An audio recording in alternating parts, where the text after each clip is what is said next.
guys, welcome to my channel, Sew and Sew with Mel.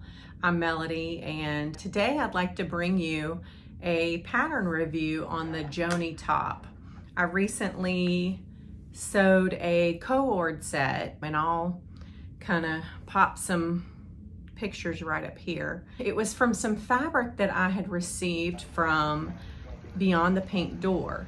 It was solid, what they called a vintage washed cotton, 100% cotton, and I had 4 meters of it. So it's, you know, the perfect opportunity to do a co-ord with it or a dress of some type. And I had been wanting to make this Joanie top pattern, and so I thought this was the perfect time to do that, along with the pants that I made were the Friday Pattern Company Saguaro Pants, and those are kind of like a TNT for me. I think that might even be my 4th or 5th pair of them. They just kind of fit me perfectly without any adjustments, so it's my kind of go-to for a wide leg pant.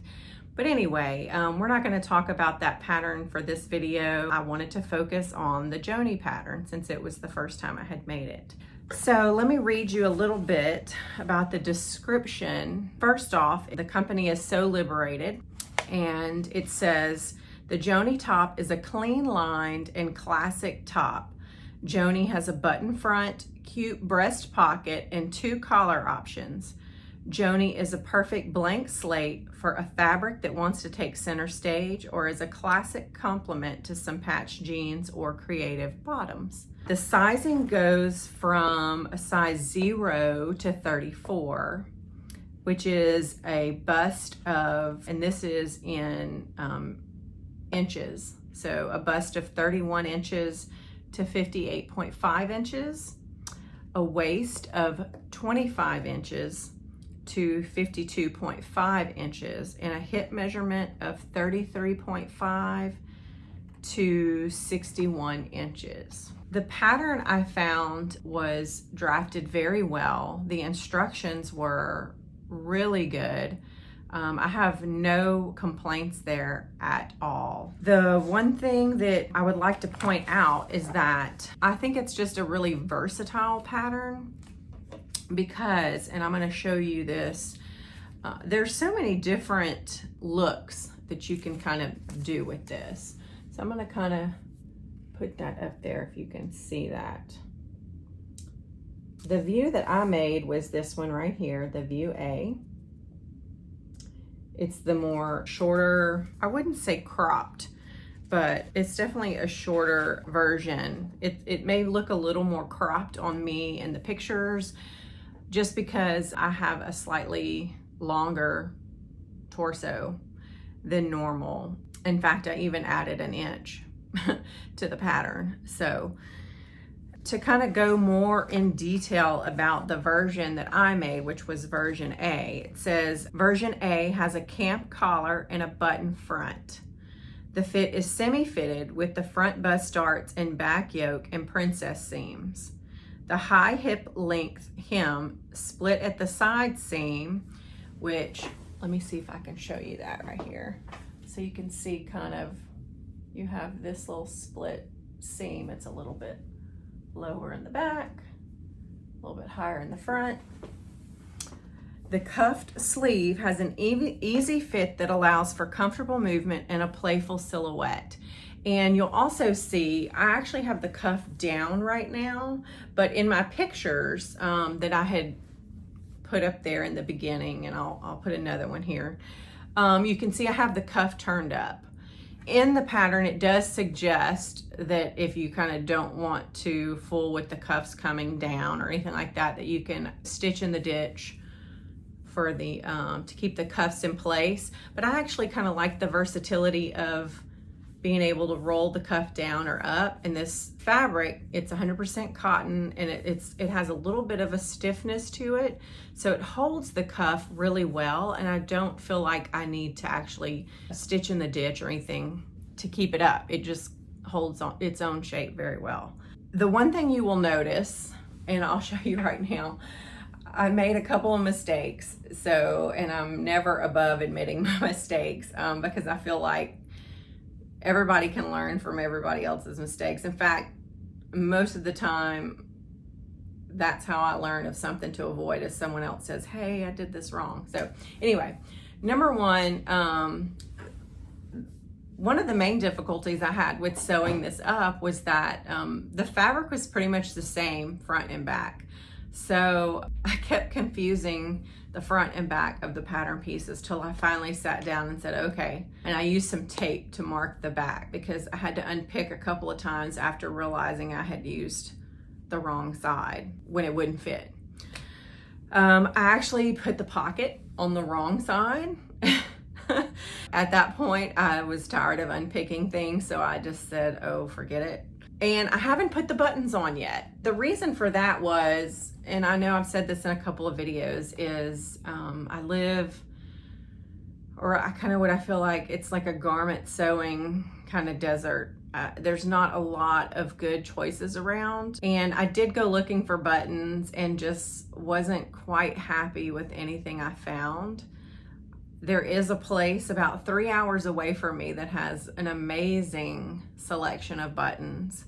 And I will be going there in a month or so. I just decided to just wait. I have a very particular thing in mind that I'm looking for, and I know they're gonna have it, and where I went to look earlier did not, so I just decided, let's not fool with it for now. But actually it kind of works. I think even with the buttons, and you'll see in my pictures, because I didn't have the buttons to close it, it kind of works almost like a little jacket. So I can style it open as a little jacket almost, or topper. Also, once I have the buttons, I'll be able to button it and use it just as a white shirt with other things, jeans, other pants, what have you. I think this whole Co-ord set is just gonna be very versatile. In fact, I wish I would have had it with me on holiday a month ago when we were overseas. It would have been really useful to be able to kind of mix and match pieces. One thing I really appreciated in the pattern is that I'm a slow sewer and I tend to overthink things just like everything else in life, but there was lots of notes in the pattern that made it easy. Like, for example, with the yoke, one of the notes says, it doesn't matter which of the yoke pieces you choose to be the inner or the outer layer. They are interchangeable at this point. That may sound a little silly, but I probably would have sat there for a few minutes being like, oh, which one is the right one? So little notes like that kind of help. The photos, the diagrams, everything in the pattern I thought was done really well. And the fact that it doesn't have a stand on the collar, I think also lent itself to being a very, easy sew, even though I made several mistakes. It wasn't the pattern's fault. It was literally just because I did not mark my pattern pieces, which was front and back, and then kept confusing them. So anyway, I'm sure we've all been there. So I'm interested in using this pattern again. Like I said, there is several different views. I'd like to try the shawl collar. There's a view with the curved hem, but you'll see in one of their notes that they also show you kind of like a little hack to making it kind of like a cute little shirt dress. That'll be fun to try as well. Okay, have you made the Joanie top? How did you find it? Any suggestions going forward? I'm super happy with it. I feel like I can dress it up, dress it down, use the shirt by itself as just a shirt or kind of a topper, like a little jacket. Also, the pants, even though I'm not talking about them, I feel like the whole Co-ord set goes really well together and I'll get a lot of use out of it. Going further in the week, I have something that I've cut out, a dress that I'll be sewing up this week. I'll be looking forward to giving you a pattern review on that as well and showing that off. Also, my sewing room is a bit of a mess right now. I don't know if you can kind of see stuff strewn about everywhere. Yeah, I've got to do a little bit of a cleanup this week. I have kind of made plans for some fall and winter makes, In fact, I had so many plans, I split it up into two, into just fall and a winter. So I'll probably be coming with just a fall makes video and show you off some of the fabrics that I got, some that I have from my stash that I'm going to use to make those plans. I had a request for a review on a pattern printing company here in the US that I used for the first time, and I was very happy with them. So I will definitely be doing that as well.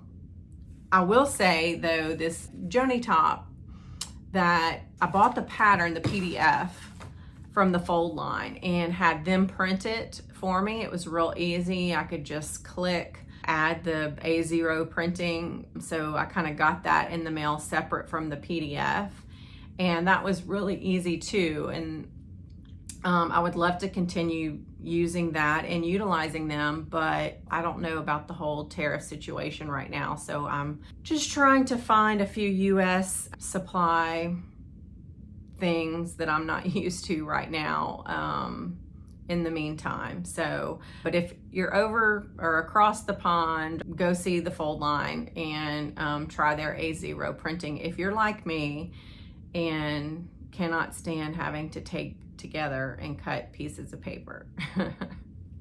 So, one other interesting note that I would like to add about the fabric before I say goodbye. This was the fabric, I think maybe box 40. I may be wrong about that. I think it was box 40 though. And it is 100% cotton. And they also sent the notions, it was 100% cotton thread. And what I really like about that is that this whole set, let's just say I wear it and it gets a little dingy over time, or I just kind of decide that not feeling the white anymore. I have the ability to now dye this because it's 100% cotton, and the thread I used was 100% cotton. I just think that's a real neat feature of this fabric. So Andrea, if you're watching this, thank you. It's a super cool idea, and I will definitely utilize it when this becomes no longer a pretty white. So anyway, that's it for this week. I hope you have some great sewing planned, or get some time in to have some great sewing done. If you like this video, give it a like or a thumbs up. And if you want to get notified when I have more content, hit subscribe and the notification bell. And I'll see you later. Have a great week. Bye.